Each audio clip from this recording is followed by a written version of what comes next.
봉독하겠습니다. 하나님의 말씀입니다. 예수께서 거기에서 떠나가실새 두 맹인이 따라오며 소리질러 이르되 다윗의 자손이여 우리를 불쌍히 여기소서 하더니 예수께서 집에 들어가시매 맹인들이 그에게 나아오거늘 예수께서 이르시되 내가 능히 이 일을 할 줄을 믿느냐 대답하되 주여 그러하오이다 하니 이에 예수께서 그들의 눈을 만지시며 이르시되 너희의 믿음대로 되라 하시니 그들이 그 눈들이 밝아진지라. 예수께서 엄히 경고하시되 삼가 아무에게도 알리지 말라 하셨으나 그들이 나가서 예수의 소문을 그 온 땅에 퍼뜨리느니라. 아멘. 네, 오늘 본문 말씀에 들어가기에 앞서서 이 자리에 모이신 성도님들께 한 가지 좀 여쭤보겠습니다. 여러분들은 성경을 읽으십니까? 네, 오늘 하루도 혹시 성경을 읽으셨나요? 하루라도 책을 읽지 않으면 입안에 가시가 돋친다라고 이야기하신 분이 있습니다. 혹시 누구신지 아십니까? 바로 안중근 의사입니다. 제가 이 명언을 잘 기억하는 이유는 제 중학교 1학년 때 본인이 안중근 의사의 후손이라고 이름이 안중건이었어요, 친구가. 그러면서 자기 집으로 돌아갔을 때 집안에 이 명언이 적혀 있는 걸 보고 또 그 아버지께서 그 의미를 해석해 주시는 걸 보고 너무나 귀하다라는 생각을 했습니다. 이 말의 뜻은 하루라도 책을 읽지 않으면 자신이 내뱉는 말에 가시가 돋쳐서 상대에게 상처를 주는 말과 행동을 하게 되기에 이를 경계하기 위해서 독서를 해라, 책을 많이 읽어라, 그리고 많이 배워라, 겸손하라 라는 의미로 이 이야기를 안중근 의사가 하셨다고 합니다. 그런데 이 안중근 의사의 말을 제가 감히 인용하여서 조금 수정해 보았습니다. 한번 잘 들어보시길 바랍니다. 하루라도 성경을 읽지 않으면 내 마음과 생각과 입안에 가시가 돋친다. 와, 감동 안 받으시네요.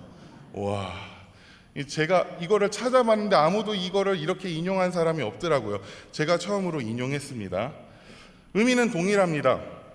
성경 말씀을 단 하루라도 읽지 않으면 죄인된 옛 습관을 따라 내 마음과 내 생각 그리고 내 말과 행동을 하기에 이를 경계하기 위해서 우리는 늘 성경을 읽어야 한다라는 말로 제가 좀 수정해 보았습니다. 이렇게 성경은 우리가 하나님의 사람으로 자라가기 위해서 우리에게는 없어서는 안 될 은혜의 방편입니다. 최근 담임 목사님께서 은혜의 방편에 대해서 기도와 성경을 말씀하셨지요. 그렇습니다. 성경은 은혜의 방편입니다. 우리는 우리 자신의 힘으로는 절대로 착한 사람이, 좋은 사람이, 바른 사람이 될 수 없습니다. 그렇다면 우리가 언제 좋은 사람이 되냐, 완벽한 사람이 되냐? 그건 우리가 살아있는 동안에 예수님께서 이 땅 가운데 다시 오실 때나 아니면은 우리가 죽어서 주님 품에 안겼을 때 우리는 착한 사람, 좋은 사람, 완전한 사람이 됩니다. 그때까지는 우리는 우리 힘으로는 절대 그렇게 될 수 없습니다. 우리가 지금보다 더 악해지고 나빠지지 않기 위해서는 늘 우리에게 있어야 하는 것이 있는데 은혜의 방편, 바로 기도와 그리고 제가 오늘 이 자리에 모인 성도님들께 드리고 싶은 말씀인 성경입니다. 성경과 늘 함께 해야 합니다. 성경은 우리에게 많은 유익들을 줍니다. 위로와 힘을 줍니다. 성경을 읽고 있으면 깨달아지는 말씀으로 오늘 하루를 육신은 고단하여도 영적인 힘을 얻어서 오늘 하루를 살아갈 수 있는 힘을 얻습니다. 동시에 성경은 우리가 얼마나 악한 죄인인지를 성경을 통해서 폭로합니다. 성경을 깨달은 사람들은 우리가 아무것도 할 수 없는 죄인임을 깨닫고, 성경은 그래서 우리를 누구에게로 이끌어 가냐면은 바로 그리스도께로 이끌어 갑니다.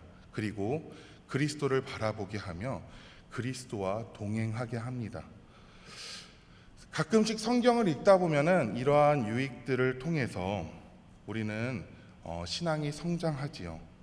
그런데 성경의 또 다른 역할 중에 하나는 바로 거울과 같이 성경을 보고 있으면 왠지 모르게 나와 비슷한 사람들이 나올 때가 종종 있습니다.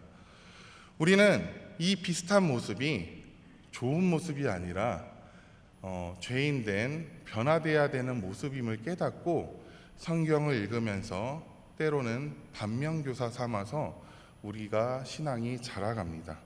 오늘 본문에서도 상당히 우리와 비슷한 사람이 등장합니다. 그가 누구인지는 오늘 말씀을 들으면서 여러분들이 한번 찾아보시기 바랍니다. 오늘 본문의 내용은 이렇습니다. 예수님께서 이 땅 가운데 오셨고 공생의 사역을 시작하면서 갈릴리 곳곳에서 하나님의 나라를 선포하며 동시에 많은 아픈 자들을 치유하십니다. 때로는 많은 이들과 또한 논쟁을 하기도 하지요.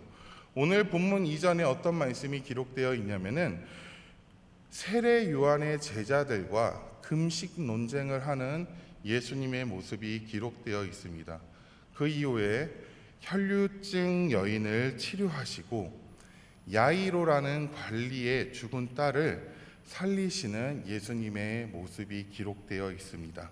그리고 그 자리를 떠나가시는 장면이 바로 오늘 본문의 배경입니다. 죽은 자를 살리신 기적을 목격한 그 자리에 모인 많은 무리들은 계속해서 예수님과 그 제자들의 뒤를 따라다녔을 것입니다. 생각해 보시기 바랍니다. 죽은 자를 살리셨는데 이 놀라운 예수님을 여러분들이라면 가만히 있겠습니까? 저였으면 아마 제 인생을 걸고 나서라도 평생을 따라다녔을 것입니다. 그렇게 많은 무리들이 예수님을 따라다닙니다. 그런데 이들과 함께 힘들게 예수님을 따라가려고 하는 사람이 있습니다. 말씀을 볼까요? 27절 말씀입니다. 제가 읽겠습니다. 예수께서 거기에서 떠나가실새 두 맹인이 따라오며 소리질러 이르되 다윗의 자손이여 우리를 불쌍히 여기소서 하더니, 바로 두 맹인, 앞을 보지 못하는 두 맹인이었습니다. 여기저기 장소를 이동하는 예수님을 따라다니는 것도 정상인 몸을 가지고도 힘든데 눈을 볼 수 없는 장애를 가진 맹인이 예수님을 따라다녔다는 것은 정말로 힘든 일이었을 것입니다.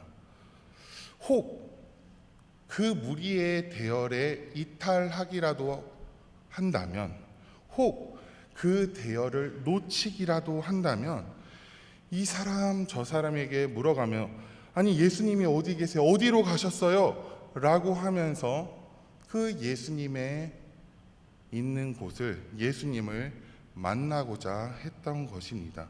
그리고 그 길에 합류하고자 했을 것입니다.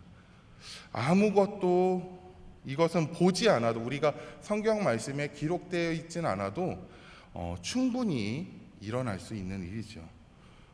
그런데 드디어 두 맹인이 예수님을 만났습니다. 실제로 눈을 볼 수는 없지만 예수님이 앞에 계시는 것을 깨닫고는 두 맹인이 예수님께 이렇게 소리칩니다. 불쌍히 여기소서! 불쌍히 여겨달라고, 자신들을 불쌍히 여겨달라고 소리칩니다. 이게 무슨 말인가요? 무슨 뜻인가요?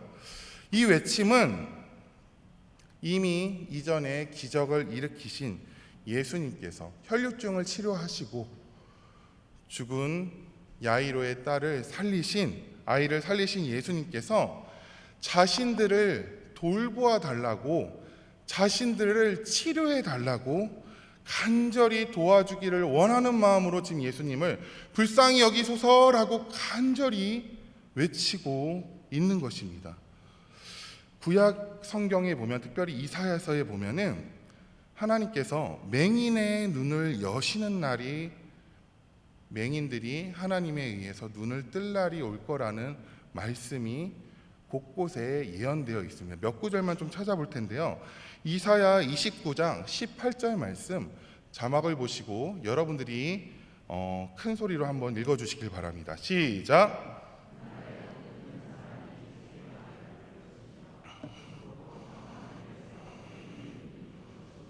계속해서 35장 5절 6절 말씀 같이 저랑 읽겠습니다. 시작.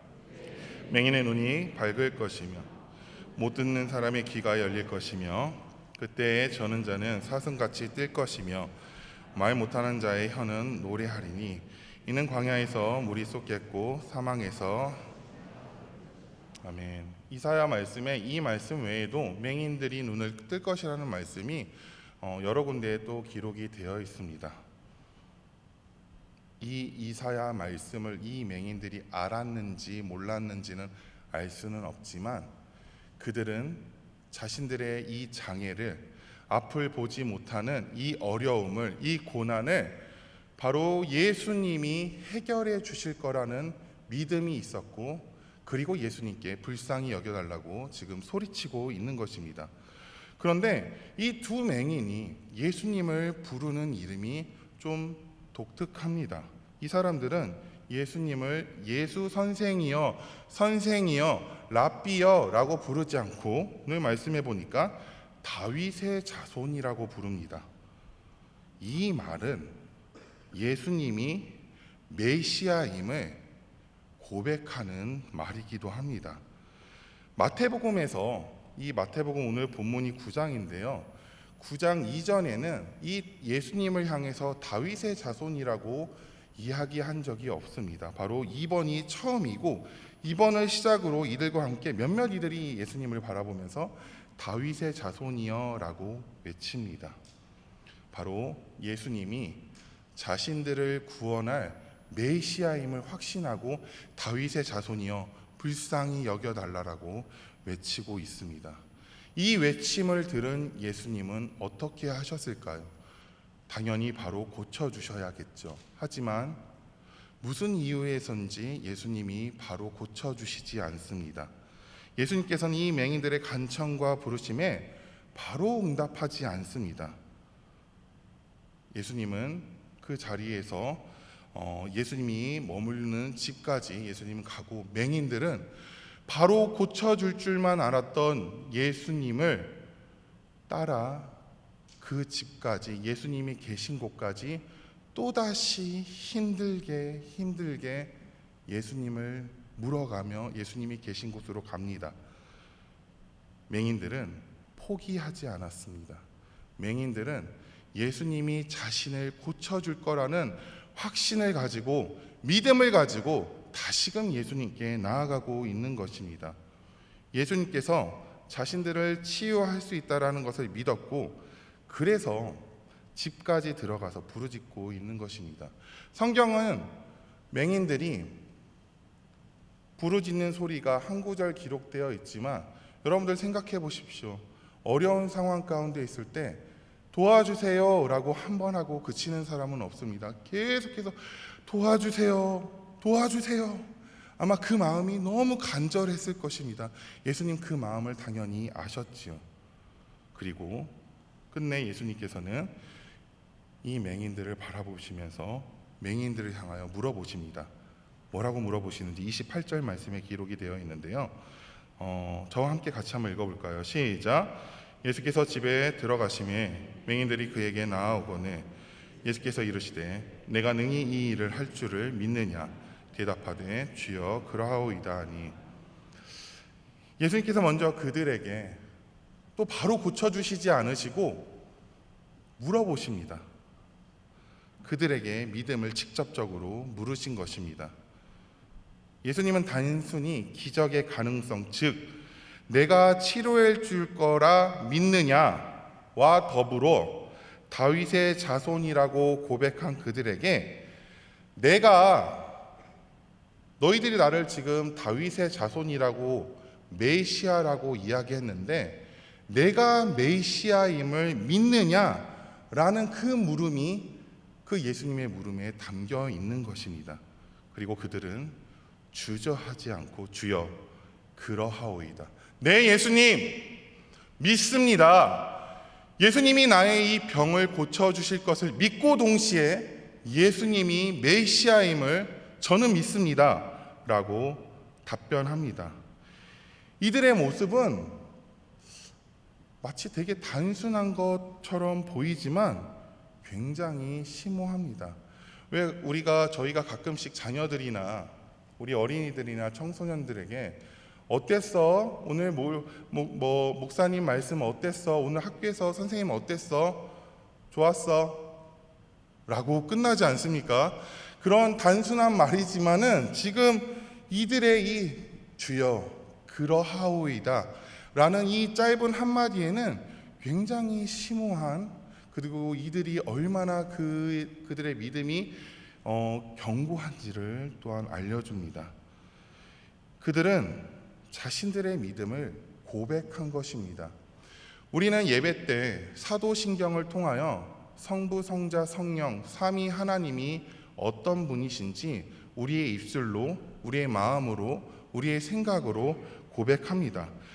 마치 우리가 이러한 신앙 고백을 하는 것과 같이 우리는 이 사도신경이라는 긴 문장으로 하나님을 고백하지만 이들은 짤막하게 주여 그러하오이다 라고 고백하고 있는 것입니다.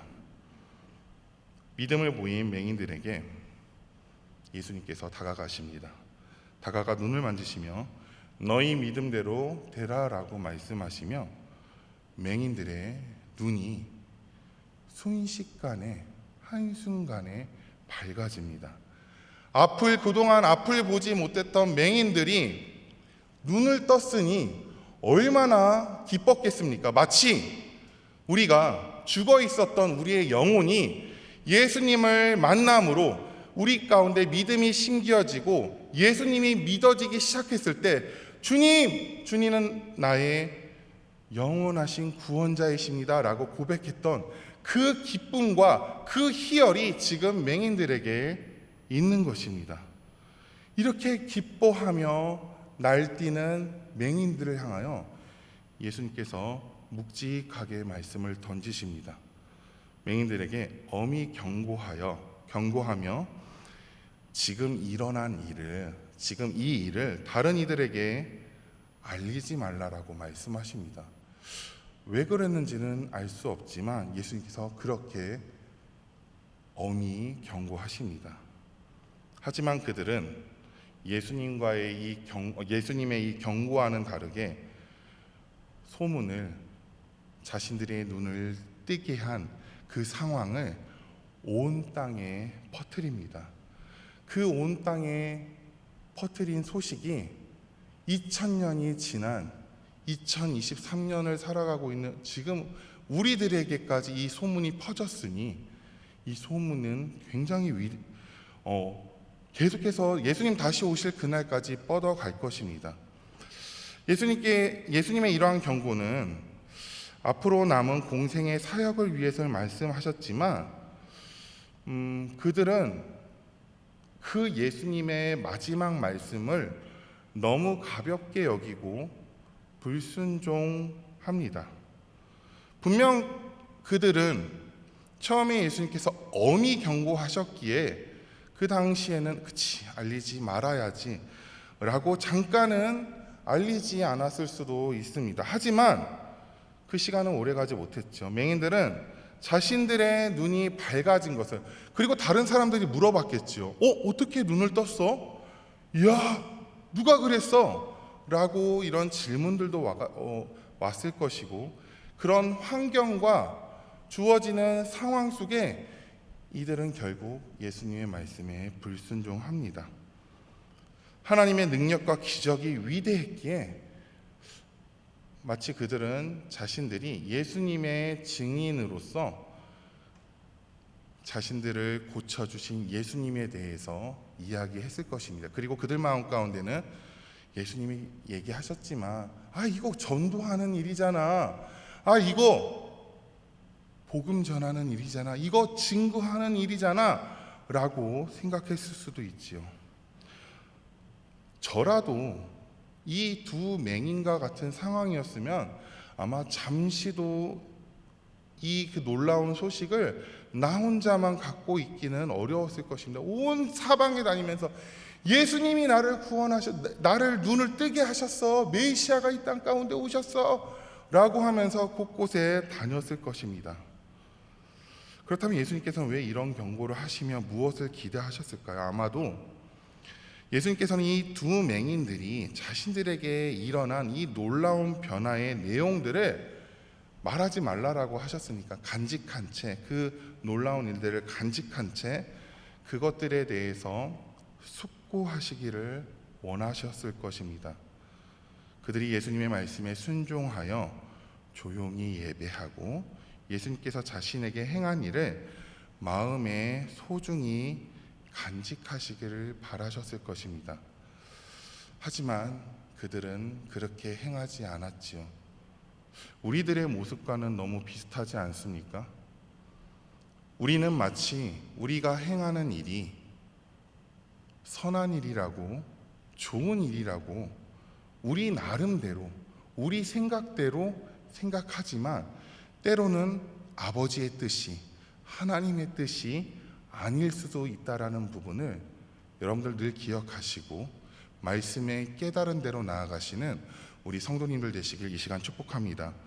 때때로 우리는 변화되고 열매 맺는 것만이 이 세상에 복음을 전하고 세상의 문제를 해결하는 것이라고 생각하면서 살아갈 때가 있습니다. 왜냐하면 변화되고 회심하고 변화되고 열매 맺는 사람들이 예수님께 순종하고 예수님의 그 명령을 따라 살게 될 것이라고 생각하기 때문입니다. 하지만 오늘 본문에서 보았듯이 치유받고 어둠 가운데 눈이 뜨이고 이들의 믿음은 충만했습니다. 왜냐하면 예수님을 향하여 메시아라고 고백했기 때문이죠. 믿음이 충만한 두 맹인들은 그 믿음 안에서도 예수님의 말씀을 직접 말씀 앞에서 직접 들었음에도 그들은 불순종한 것입니다. 우리는 예수님의 말씀에 귀 기울이기보다 내 생각과 내 판단대로 하나님의 뜻을 거스르고 있다면 오늘 말씀을 통해서 하나님의 나에게 하시는 말씀이 무엇인지를 분별하시고 다시금 깨달으시고 다시금 말씀 앞에서 나 자신을 겸허히 경외하는 우리 성도님들 되시길 바랍니다. 우리가 하는 일이 선하다고 생각하여 하나님의 말씀보다 앞서가고 있다면 그 말씀보다 앞서가시지 마시고 그 말씀이 나를 이끄는 대로 나아가시는 우리 성도님들 되시길 축복합니다. 우리가 생각하기에 아무리 좋은 것이라도 아무리 선한 것이라도 그것이 하나님의 뜻이 아니라면, 그것이 아버지의 뜻이 아니라면 그것은 좋은 것도 선한 것도 아닙니다. 죄인된 인간의 생각 속에서 나온 것이기에 그러기에 우리는 늘 아버지의 뜻이 무엇인지를 물어야 되고 강단에서 선포되어지는 담임 목사님을 비롯하여 강단에서 선포되어지는 그 말씀 가운데 깨달은 대로 그 말씀에 여러분들이 한 걸음 한 걸음 나아가시며 그 말씀에 온전히 순종하시며 나아가시는 성도님들 되시길 바랍니다. 사랑하는 은평의 성도 여러분, 하나님의 말씀을 진지하게 받아들이시기 바랍니다. 그 말씀을 주일날 듣고 끝나는 것이 아니라 주일날 들은 그 말씀을 또 새벽에 수요 예배에 금요 철야에 곳곳에 들은 말씀을 충분히 묵상하시고 숙고하시고 그 말씀이 나에게 어떻게 깨달아지는지를 여러분들 늘 묵상하시길 바랍니다. 저와 여러분들이 말씀보다 앞장서 가는 것이 아니라 그 말씀의 인도함대로 그 말씀이 향하는 그 방향대로 빠르지 않으셔도 됩니다. 천천히 가셔도 됩니다. 하지만 방향을 이탈하지 마시기 바랍니다. 그래서 우리의 열의와 우리의 열심보다 하나님의 말씀에 그 아버지의 뜻에 우선순위를 내어드리며 바라기는 오늘 하루도 하나님의 말씀 앞에서 그 말씀의 인도함대로 살아가시는 우리 은평의 성도님들 되시길 이 시간 축원합니다. 아멘. 이 시간 함께 찬양하면서 기도하겠습니다.